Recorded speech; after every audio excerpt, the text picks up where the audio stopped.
We continue the shir in Nach. Ksuvim, shir in Doniel. Today's shir is in a sense, a historic one, because it is a conclusion, a siyum on Naviim and Ksuvim. We've had some extensive shiurim. This is the 54th shir of this series, and with this we conclude to make a siyum on Nach.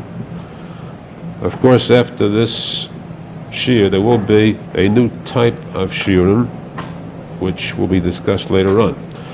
Today's shir, a siyum, is one that should be celebrated properly, because especially those who are here for the first time can reap the benefit of all the past shiurim.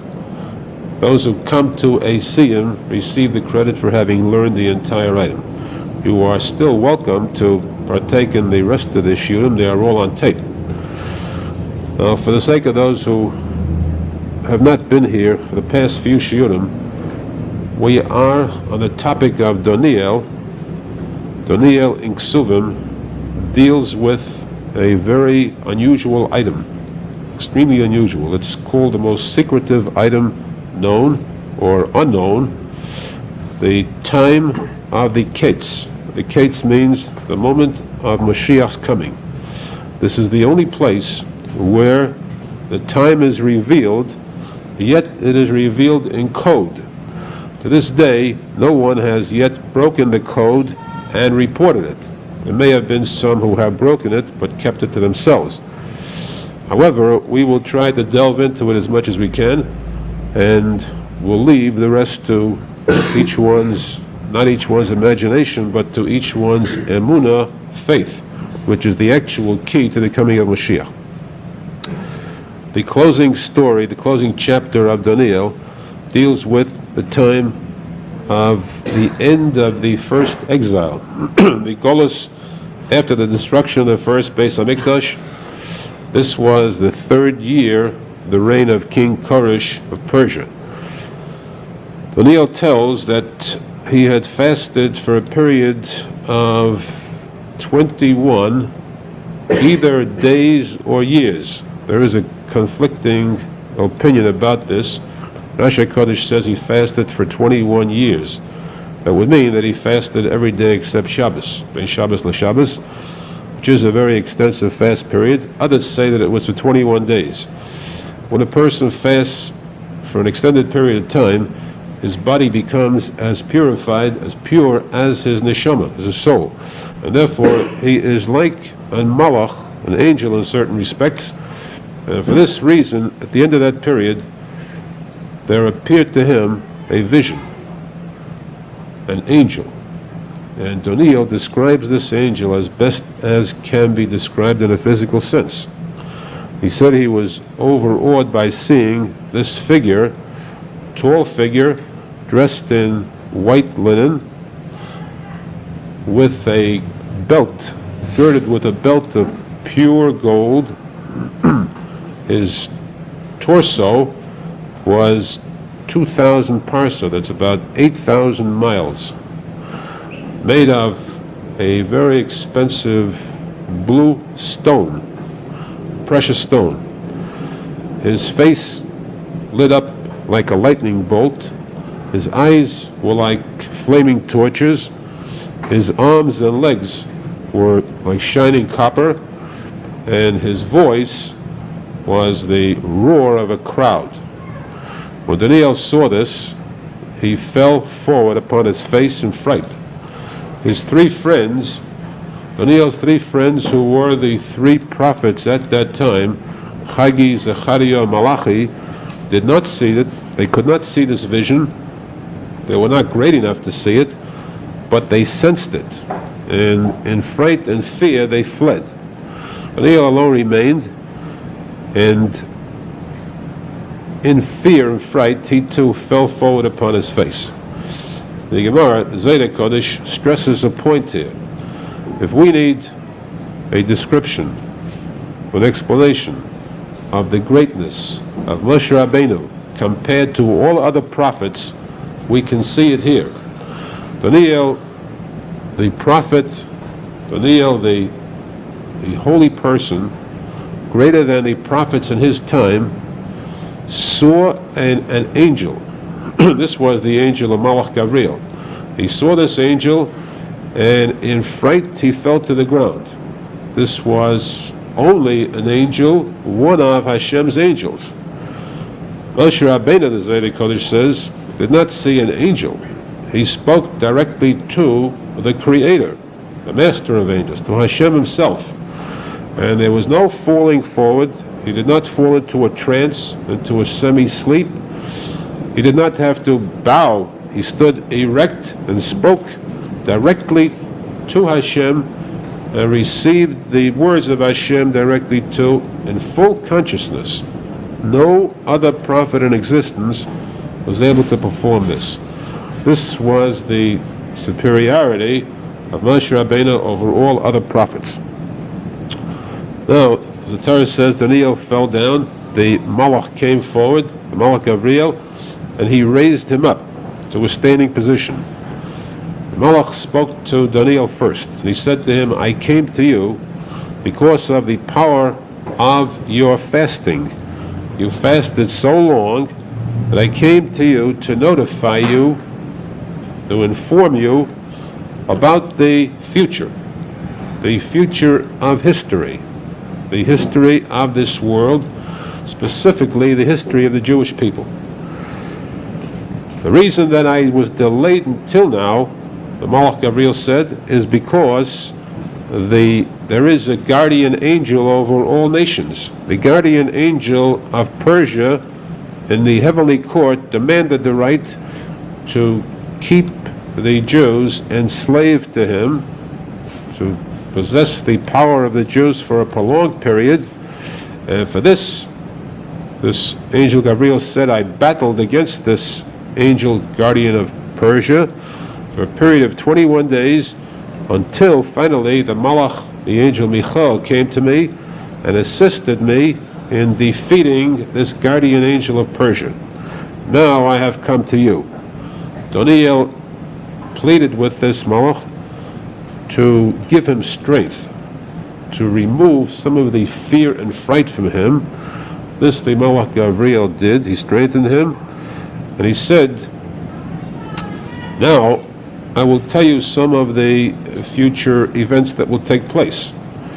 First, the fact is that when Bavel, the kingdom of Bavel, fell, when it was overtaken by the kingdom of Persia, so we fought, that means the good angels fought in heaven, argued the point in the heavenly court to rescue the Jews from too much suffering. We tried our best, and of course we succeeded now that the kingdom of Persia is a good kingdom and will allow the Jews to return to Israel to build the second Beis HaMikdash. Now as to the future, the ultimate future. After the King Darius will rule over Persia, there will rise up the Greek Empire, headed by Alexander the Great.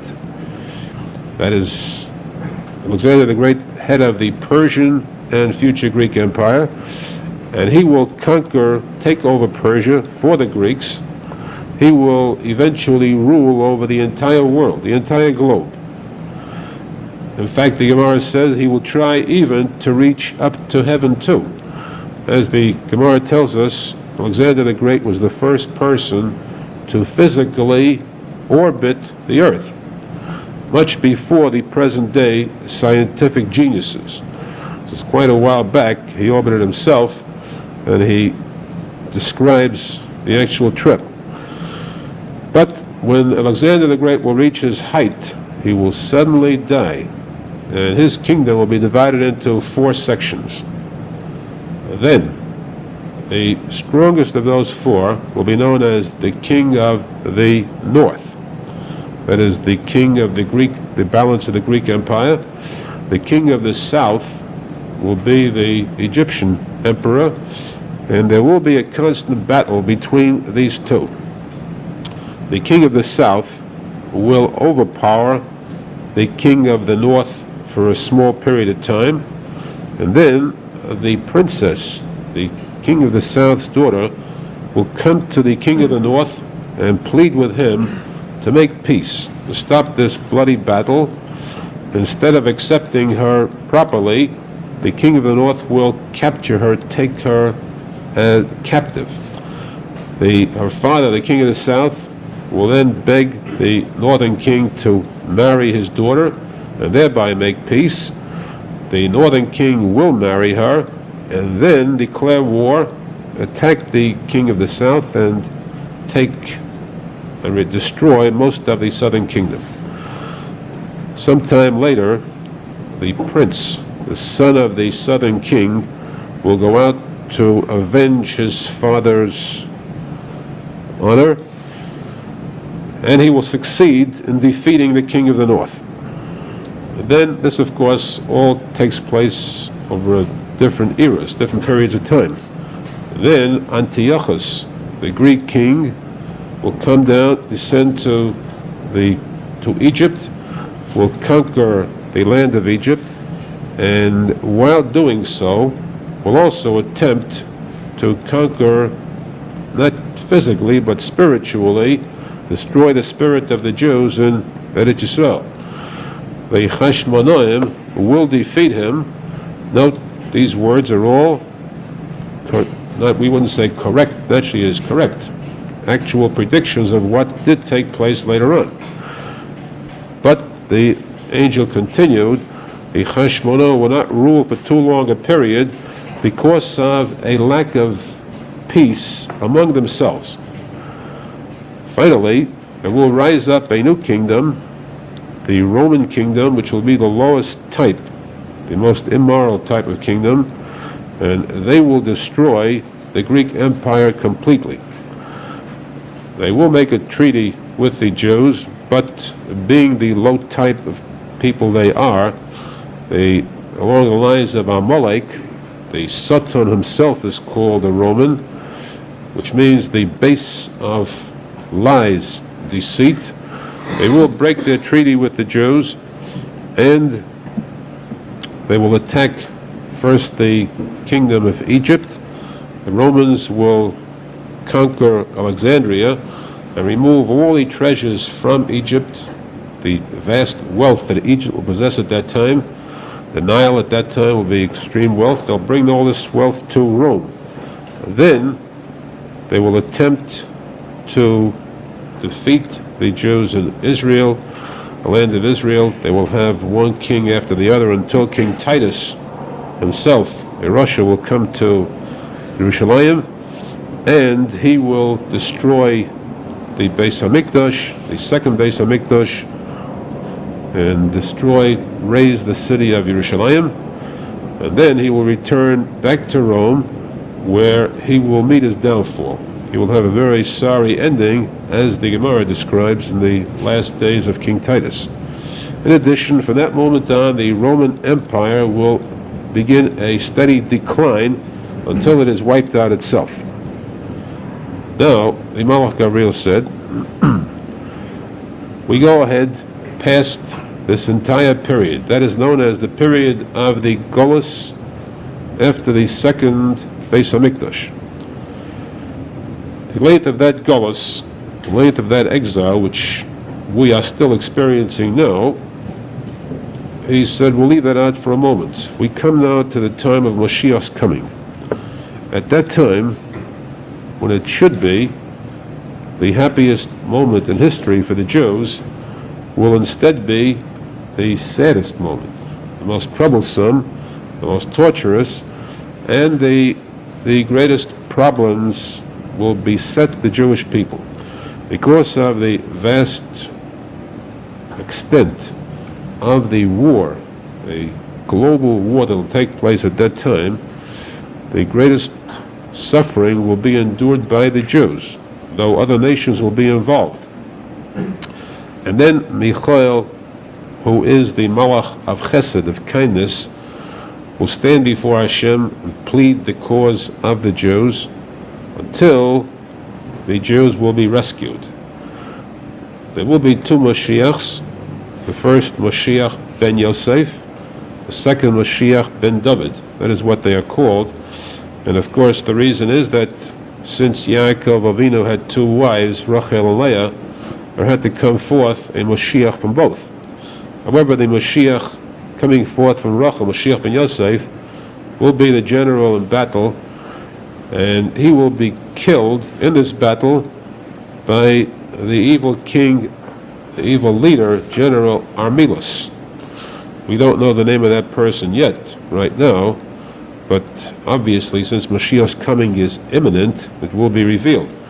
In addition, the Zedek Kodesh speaks about this, and the Arizal especially stresses time and again that in order to possibly save the life of Mashiach ben Yosef, it is possible, he says, that Mashiach ben Yosef will not be killed, because throughout all these centuries there were great tzaddikim who accepted upon themselves a great deal of yisurim, a lot of suffering, and their kavanah, their intention was for the sake of saving the life of Mashiach ben Yosef.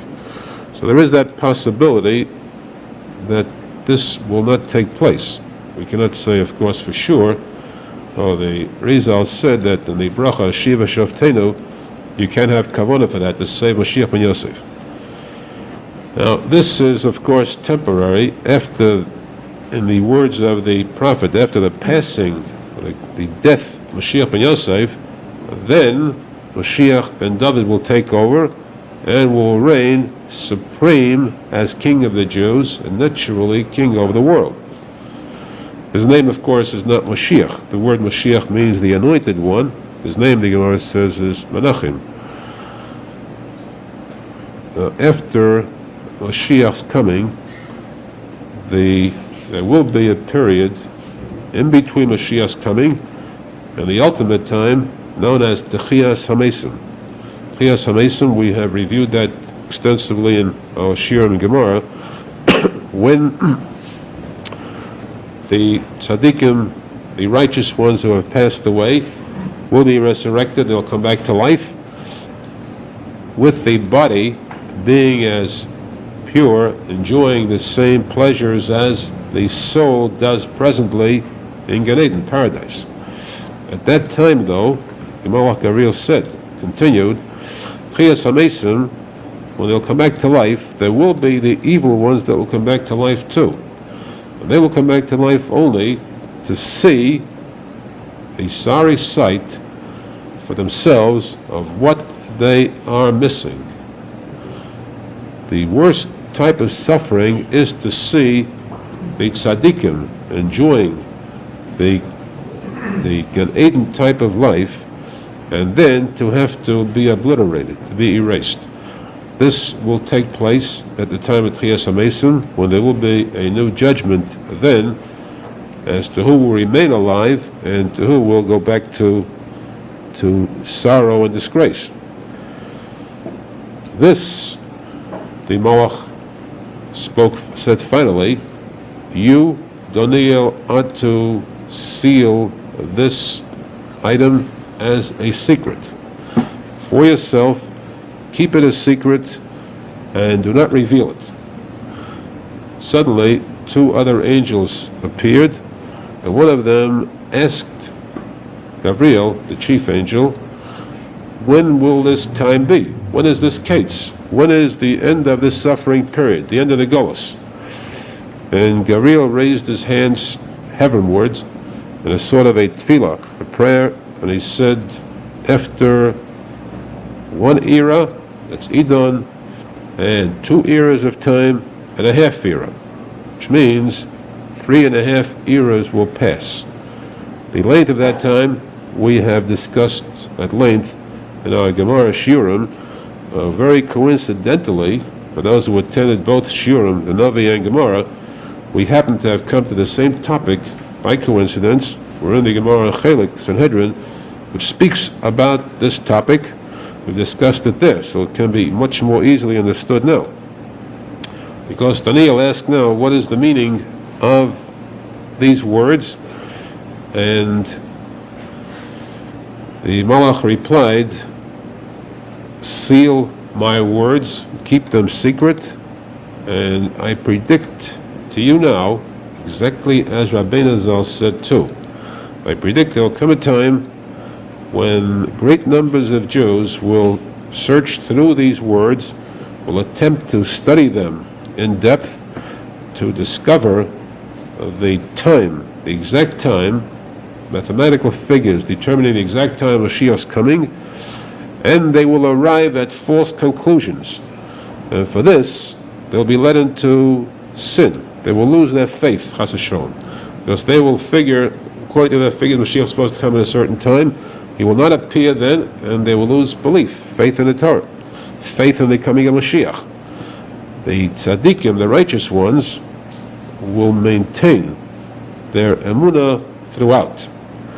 And therefore the Gemara says, as we learned, that it is a serious crime, a sin for anyone to try to figure out mathematically the time of Mashiach's coming, because the result will be he'll make a mistake, and this can lead him into a loss of faith, Chas v'sholom.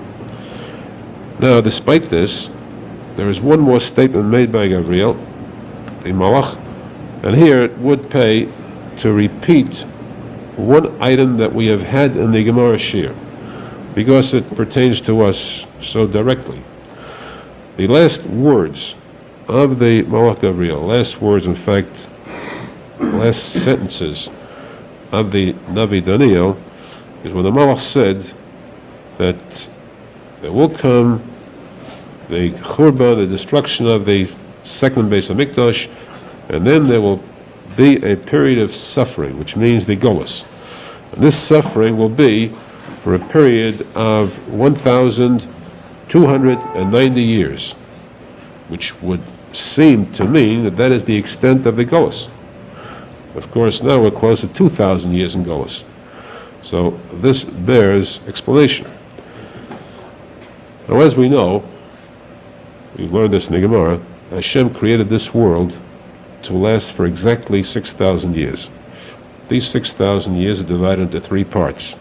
First 2,000 years are called the Alpayim Shel Tahu, which means 2,000 years when there was no Torah on earth, and the world was comparatively a void, just a few select tzaddikim who lived then, individuals, but there was no Jewish people, no Jewish nation with the Torah. The next 2,000 years, that means till the year 4,000, they're called the Alpayim Shel Teda, 2,000 years of Teda. The last 2,000 years, from the year 4,000 until the end of time, till the year 6,000, these are called the Alpayim Shel Moshiach. 2,000 years of Moshiach, which means that Moshiach may come anytime within these 2,000 years. Now, we know that from the year 4,000 on, a lot of time has elapsed. But this would mean to imply that 1,290 years after the first possible date of Mashiach's coming, that is the time for the coming of Mashiach. Now, this statement, of course, that would mean, would set it at the year 5,290.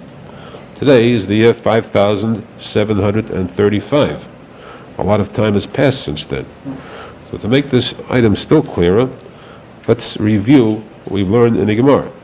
The Gemara says that Mashiach will come in the year 5,291. 1 year later, 5,291. The Zohar Kodesh goes into this too in detail and explains the words in this sentence and the words in the Gemara. They cannot be taken literally. The wording 291 means something else entirely. First, the Zohar Kodesh says that the destruction of the second Beis HaMikdash was because of the sins of the Jews, and as the posek says in Chumash, Hashem punishes 7 times for a sin, 7 times corresponding to the 7 days of the week. Now, since the Torah itself is called Chaf Beis, 22 letters, the 22 sacred letters of the Torah, which comprise every word in the Torah, 7 times 22, which is 154, multiplied by the 10 levels of holiness, of Sphira, gives us 1,540. The Zohar Kodesh says, therefore, the punishment that Hashem is going to eke out to the Jews, during the time of Golus totals 1,540 years of exile, which means that from the year 4000 add 1540, you have the year 5540, which would be the time that the Golus would end. The Tikuney Zohar says, to explain this number still more clearly, when the Malach Gabriel said, Elef, Osayim Tishim, Elef is 1,000, Osayim Tishim 290. Tikuney Zohar says there was a secret in that word. Elef does not mean 1,000, Elef means 1. The letter Aleph is 1, and 290, which gives us actually 291. Now, as we know, Tikuney Zohar says that time itself is divided into machzorim, cycles. Our time, the Jews judge time by the cycles of the moon.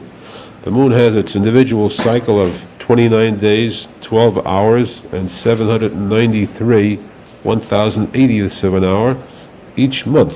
A new moon is born every month after there's 29 and a half days approximately. The moon itself, though, in its longer cycle, has a 19-year period. 19 years in which it revolves and meets up with the same pattern as the sun after a period of 19 years. We judge our years correspondingly, and in every 19-year cycle we have a lunar leap year, which means a year of 13 months. Adar Sheni, the second month of Adar, 7 years out of each 19-year cycle. To be exact, each 19-year cycle, the 3rd, the 6th, the 8th, the 11th, the 14th, 17th, and 19th year are leap years, Shnas Ibor. Now these 19-year cycles is how we determine time. So the Tikuney Zohar says that when the Malach said 1,290, that is 290, 1 plus 290, 291, that means 291 lunar cycles. You multiply 291 times 19, you then arrive at the figure 5,529, which is very close to the 5,540. Why this figure? The Zohar Kodesh says as follows. How do we arrive at 291? Because the posek says, Titain emes leYaakov. Titain, Hashem will give eventually emes, truth, leYaakov, to the Jews. Truth means a true kingdom. A true one is one that is eternal. The word emes is Aleph, Mem, Taf, which stands for Aleph, Mem is Mosayim, Taf is Tishim. 1, 290, total of 291, 291 cycles. We know that Yaakov is the name for the moon. In fact, the so-called face of the man in the moon, the Zohar Kodesh says, is the face of Yaakov Avinu. The Gemara in Chulin says that Yaakov is called Yaakov HaKatan, the small. Why is he called a smaller brother? Because he is like the moon, the smaller sphere compared to the sun. We find too, the Zohar Kodesh says, that the posek Voda'as Bo'aretz Darkecha, to know of Hashem in the world. When Mashiach comes, Hashem will be recognized as Hashem by all nations. The word Oretz, again, Aleph, 1, Reish Tzadik, 290, that's 291, again, the same thing. To put these two together, as Zohar Kodesh says, we find the posek, Emes me'eretz titzmach. Truth shall come forward from the ground. In the earth, you have the word Emes and Eretz in the same pasuk. Titzmach. Taf means future. Semach. Semach is Mashiach. Semach is Begematria Menachem, which is the name of Mashiach. Est Semach David Avdach Tzmiach. Some of the Mashiach ben David. So this pasuk tells us that Titzmach, Mashiach will come, Emes me Eretz, in the year, in the cycles totaling 291. Now, the Tikuney Zohar says that we find, though, in both cases, there is an additional base. Vadas bo'aretz darkecha, it says not just aretz, but bo'aretz, base, 2 more. That means 2 more years must be added to this figure. And Chol Asher Yikruhu Be'emes. Hashem is close to those who call him Be'emes. The letter Beis again. To show us that we must add 2 years to this cheshbon, and the 2 years added to 5529 gives us 5,531 years shall pass before the Mashiach will come. Mashiach seemingly has not come then. And yet the truth is, the fact is, that the Mashiach is represented by the tzadik emes. Arizal was born on Shabbos, Rosh Chodesh, Nisan, 5,532, exactly corresponding to the words of the Tikuney Zohar. Arizal has brought forth a light of a heavenly light of Teshuva and Torah and Hisbodedus and purity and a desire to serve Hashem much closer, a kind of a light that Mashiach will bring. And therefore we find many cases in the story of Arizal that will be brought out in the future. To mention this point now, the next set of shiurim will deal with the life of Arizal and the sayings. We have the Sefer Shvochei Hadana Sichas Hadan. We have it in English now, Rabbi Nachman's Wisdom. We'll have shiurim on that with elaboration on the details. Now, the final sentence to close this point, the siyum on Daniel, it would seem, or it's obvious, that the exact date of Mashiach's coming is certainly hidden here. No one can actually see it, except that, as the Torah says, when Mashiach finally does come, every child will look into Daniel and read the words and say, why couldn't I have gotten it? It's so simple, it's so clear. Yet that will be after Mashiach comes, it'll all become wise. And we'll see it then. However, the last sentence in Daniel, to really make things difficult, to add confusion, the Malach closes with these words. After Mashiach comes, there will be a period of disappearance by Mashiach, and those who will wait for him, those who will have faith and wait, will merit seeing the return of Mashiach permanently. This period of disappearance will be for 45 years. Well, this, of course, conflicts with the statement known throughout that after Mashiach's coming, there will be a 40-year period until Tchias HaMesim. Why, in this case, 45 years? Why the additional 5 years? There is no commentary on this. And that's why the words are there, Ashrei HaMechakelo, Ashrei to that person who waits without going into these figures at all.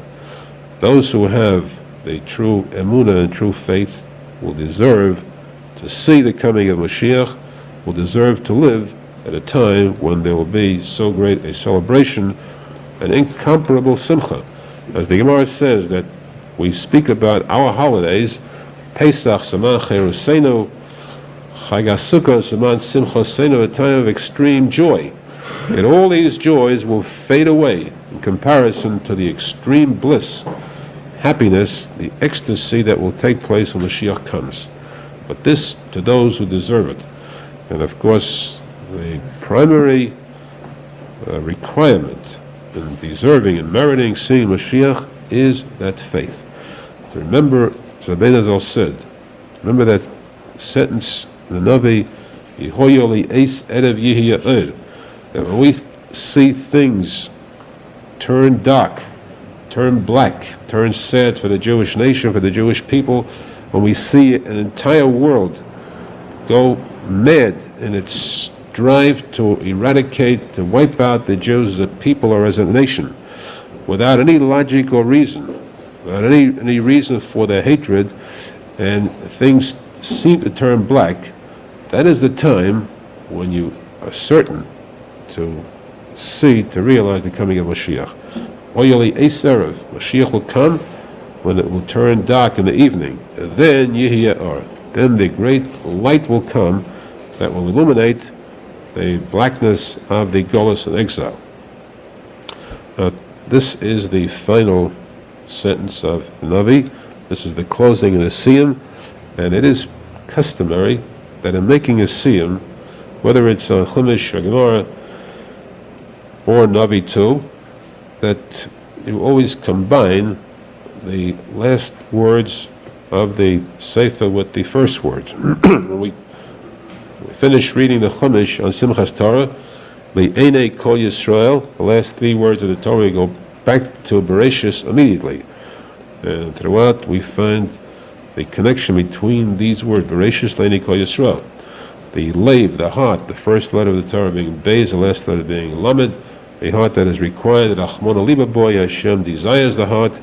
And this Achmona Liba Boy, of course, the Eish Lamed Beis, is the combinations of the four main names of Hashem. The Av, Sag, Ma'bon, combined as Reish Lamed Beis, which makes up those words, Hashem desires the heart. The same thing too applies with the Gemara. So in this case, in the Navi, we want to combine these two to show that there is a connection between the end. We spoke about Daniel's vision with the Malach, discussing the coming of Mashiach. What is the purpose of Mashiach's coming? First rule is Mashiach will perform the act of kibbutz golius. He will assemble all the Jews throughout the world who are in Golus and bring them back to their land, Eretz Yisrael, which belongs to Am Yisrael. The beginning of Navi, first words are when Hashem spoke to Yeshua, when the Jews were still in the Midbar, in the desert. Immediately after the passing of Moshe Rabbeinu, Hashem said to Yeshua, the same words, you are going to leave this exile of Mitzrayim in the desert, you're going into Eretz Yisrael. You are going to lead the Jews, the entire Jewish nation, into Eretz Yisrael. Be zocheh to bring them into Eretz Yisrael. But how? Through what power? Not your own power. The fact that you are the main disciple, the Talmud Muvhak, the closest one to Moshe Rabbeinu. You were zocheh to be his Talmud, his Mishamish B'Kodesh. You served him most. Therefore, you are the most fitting one to bring the Jews into Eretz Yisrael. And that is what Moshe Rabbeinu says about Mashiach. The Zohar Kodesh says that in the Aleph Beis itself, in fact, in the first letter of the Aleph Beis, we find most of the secrets, heavenly secrets found there. We're not going into any depth, so don't be frightened, but we've mentioned this previously. The letters of the Aleph Beis are all sacred and all contain secrets. For example, the letter Aleph itself, first letter, which is the first letter that starts the Aseres HaDibros, the Ten Commandments, that letter itself contains Hashem's name. Because the picture of the Aleph is a Yud on top, a Vav following that, in diagonal form, and then a Yud on bottom. Yud is 10 and Vav is 6. You have two Yuds and one Vav, that's a total of 26, which is the total of Hashem's name, Yud Kei Vav Kei. The Zohar Kodesh says too that the letter of Vav of Hashem's name, which stands for the Torah, it's the shape of the Luchos, is also represented by Moshe Rabbeinu. He is the letter of Vav. And Moshe Rabbeinu, in this letter Aleph, holding on to, attached to him are these two Yuds. These two are both Mashiachs. Mashiach ben Yosef and Mashiach ben David will come with Moshe Rabbeinu, which means that as great as Mashiach will be, as powerful a king as he will be, as powerful a ruler who will rule forever afterwards, he will still need the leadership, the guidance, the knowledge, the Torah of Moshe Rabbeinu. Then and forever afterwards, the Rabbi of all Jews, Rabbeinu, will be Moshe Rabbeinu. And with this closeness, with this close attachment to Moshe Rabbeinu, this will be the zchus with which he'll be able to lead the Jews out of Golus into Eretz Yisrael, and there to continue on with the mitzvah of the building of the Beis HaMikdash. The Beis HaMikdash has two purposes. One, of course, is to offer sacrifices to Hashem. The reason for a korban, a sacrifice, the word korban, why is it called a korban?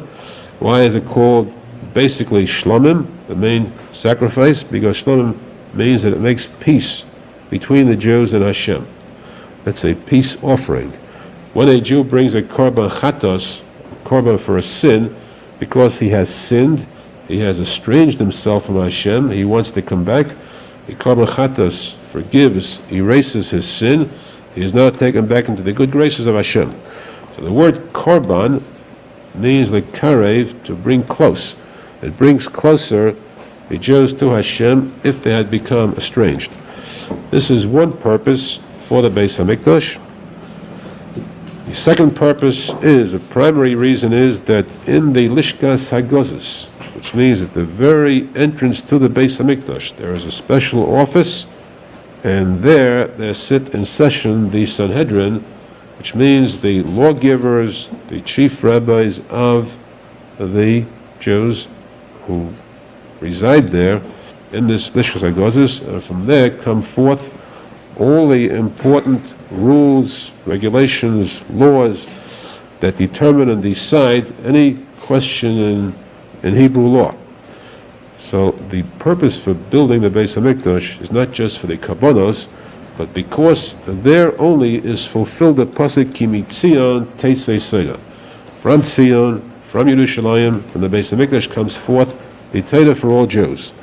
What is most important, the Arizal says, in reference to that, is that today, until this time, one of the main reasons that we have dissension among ourselves, very sadly, very tragically, because if there was peace among us, we would have Mashiach a long time ago.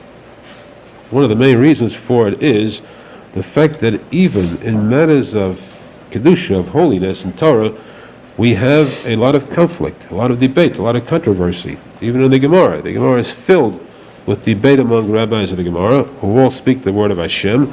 To us, there seems to be debate. Of course, the word of Hashem is only one. In the Shulchan Aruch, the code of law, we find too debate among the posek, among the rabbis of the Shulchan Aruch. There seems to be no common meeting ground. So there always has to be continuation of this debate where some agree with one side, some with the other. To this day we have different sects, different leaders. There is no such thing today as a chief rabbi whose word is accepted by everyone. That does not exist today at all. Each sect feels their rabbi is the greatest, the leader. They'll follow his bidding, but not the bidding of others. This is the greatest accomplishment of Mashiach.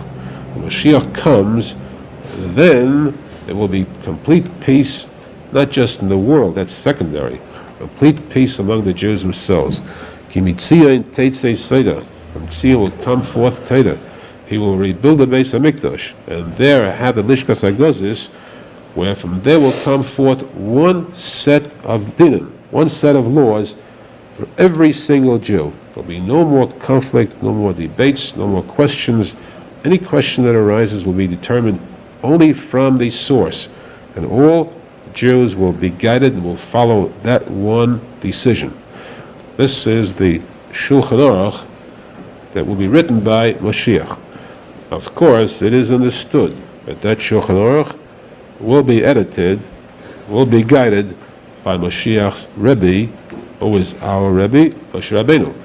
So there will be one to determine, one to decide all laws, and that is the main purpose, the main accomplishment of Mashiach, to bring peace among the Jews, where automatically it will bring to peace between the Jews and Hashem. This joyous era that we know is imminent, is momentary, is coming now, needs a little prodding.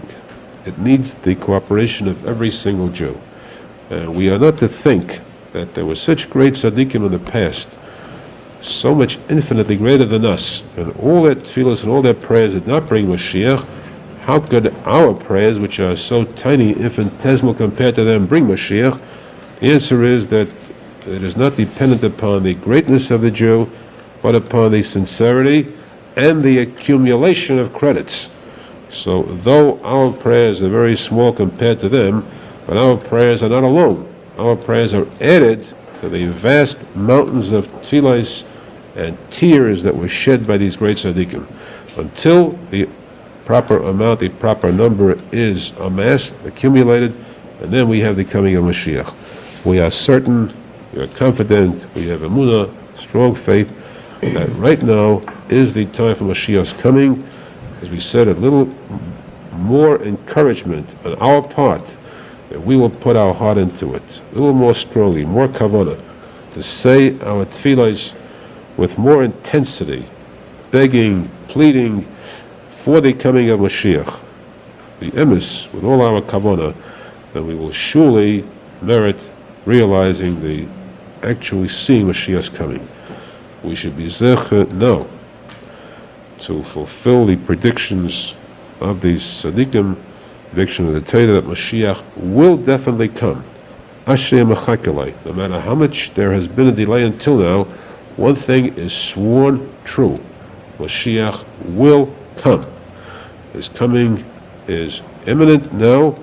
We should be zecher to see the coming of Mashiach, the rebuilding of the Beis HaMikdash, see this with our eyes, when the true glory of the Jews will come to light, with Hashem as the supreme ruler of the world. Kil Hashem Hamlucha, Meheda, Amen, V'Amen. Amen.